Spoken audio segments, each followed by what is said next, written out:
Hi, welcome. How is the right side of the void over there? Welcome, like this is your house? Welcome to my void. You're very poised. Almost awkwardly. I'm ready. When did we first meet? Do you remember when we actually first met? Yeah, Because we didn't have any scenes together, obviously, in that film, The Social Network. you and Jesse were so busy on that movie, and I was obviously in for 4 seconds. And I remember sitting down with you guys when you were having lunch one day, and you asked me loads of questions. Did and I? you were really nice. Was I? Yeah. Everything's And Jesse shifted. didn't acknowledge me. He was In some probably way. in character. He was probably overwhelmed by My beauty. By your beauty, yes. Yeah. I was your only friend. Yet one friend. But then I remember seeing you at a party, I think it was at the Oscars or something. You were just so lovely and energetic and kind of excited to connect. I think that's the first time we... Wow, I didn't remember that. I Right. can't believe you remember that. Yeah. I was sober. There's no insinuation. Feels like there was. There's no implication that I'm making. That was when like Mark Townsend, who's here and does my hair, used to put pieces of hair in my hair, you know, to make it look full. Right. And at those parties, I'd probably get a little drunk and then just like take them out and put them in people's pockets, like men's jacket pockets, because they're so annoying and it just like find a place to put them. But why men's jackets pockets? Because they're so available. Oh, okay, rather than like doing some The weird floor. kind of thing of like, I'm gonna get him in trouble with his No. lady friend later. No. Whose hair is this? No, it would be like, can you hold this for me? I'll get it later, and then I'd forget. Okay, so people would wake up with your non-hair. My fake hair. Your fake hair in their pockets? Yeah. Wait a minute. Am I right in thinking that Social Network was your first film? Yes. That's crazy. Did you come in nervous or did you come in kind of just open? What was No, it? I was so nervous. You know, like before you shoot anything, I like don't sleep, and you kind of like that hollow, nervous, shaky feeling. Yeah. It was the best. So funny, so this is a weird story, and I probably shouldn't say this. Say it. I was accidentally brought into Justin Timberlake of stage screen and pop star fame. I was brought into his trailer accidentally, and I was like, this isn't my trailer. And I saw some of his homework, like a board with like cue cards and like some of his like Oh no. internal choices no. and substitutions and like. And you were like, oh no, I should leave, but you didn't. You read all of it. I was like, oh, I must leave, and as I leave, I must let my eyes linger for as long as possible as I leave, because I mean, of course, because it's like, it's just there, and thank God it wasn't anything bad. It was only kind of That cool. is fucked up. I know I'm a really bad person, actually, in retrospect. I can't believe you did that. There was one thing I was like, oh, that's so cool. Like, what an amazing moment that I get to like, because I admire Justin so much, and like as a pop star and as like a musician and a dancer and just like a creative person. I'm just so fascinated by all actors' processes. Normal and human. And it was, thank you. Oh, I've gone on a roller coaster you just took me on. You shamed me, and then you were excited for me, and then you've accepted my humanity. I'm a woman. Yeah, you are. Just realized something in real time. Did you realize it at the same time? I think maybe I did. Is it that we both Worked with people who are directing us? and are also performers. That's so Creepy. weird. Spooky. So weird. Yeah, but that's right. Because Yeah. of Maggie Gyllenhaal and Lin-Manuel.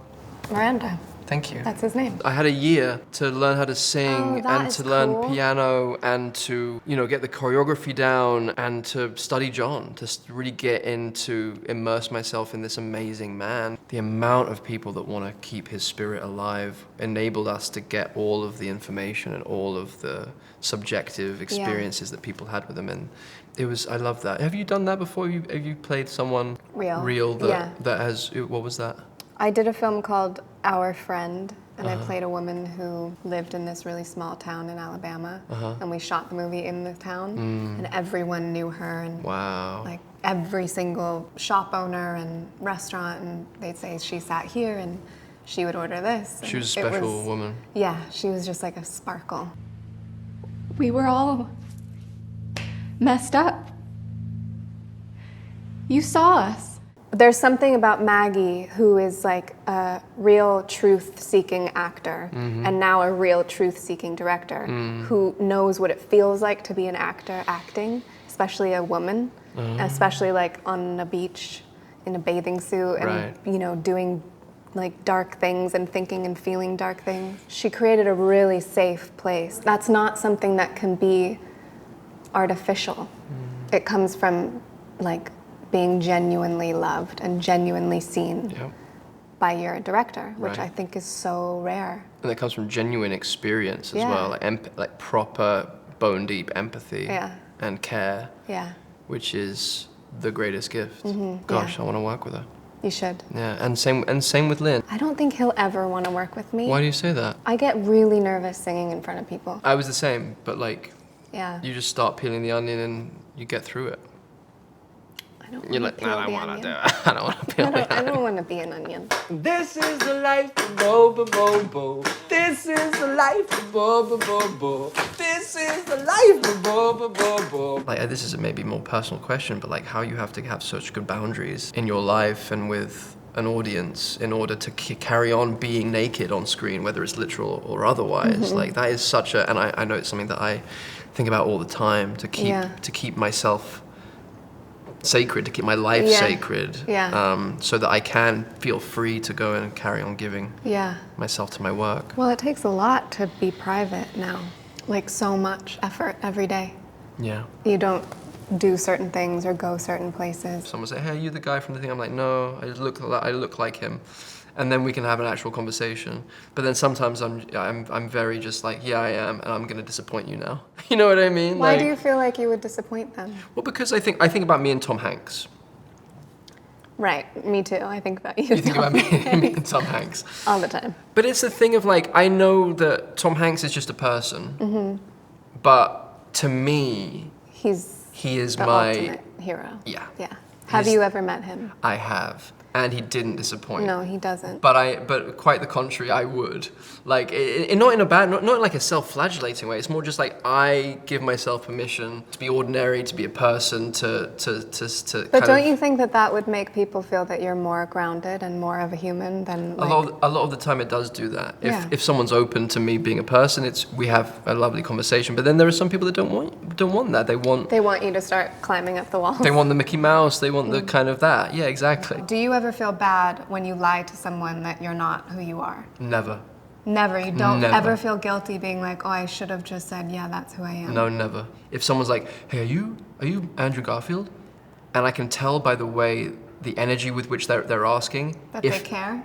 if I am the Andrew Garfield that they're looking for, or if they're actually asking if I'm me. Does that make sense? Like, I'm me, Yeah. and then there's this thing, Andrew Garfield, that people can get agitated about or kind of like excited about. And if they're asking in that way, I'm like, no, I'm not that.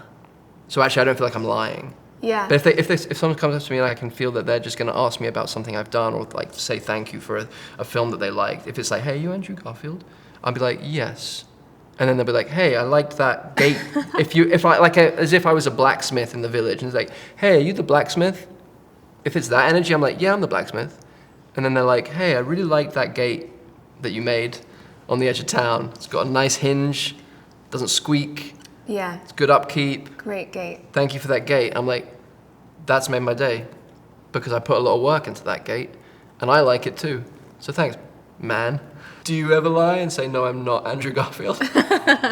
No, usually I say, yes, I am Andrew Garfield. And then you And get then they're like, like, wow. people like get very angry Do you with ever get the people that go like, hey, What do I know you from?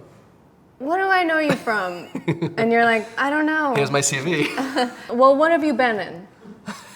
And you're like, what am I gonna pull up my IMDb page, like list movies I've done so that you can feel better? It's so interesting. People are so interesting. I think we did okay. You feel okay about it? Yeah. Okay, good. Bye.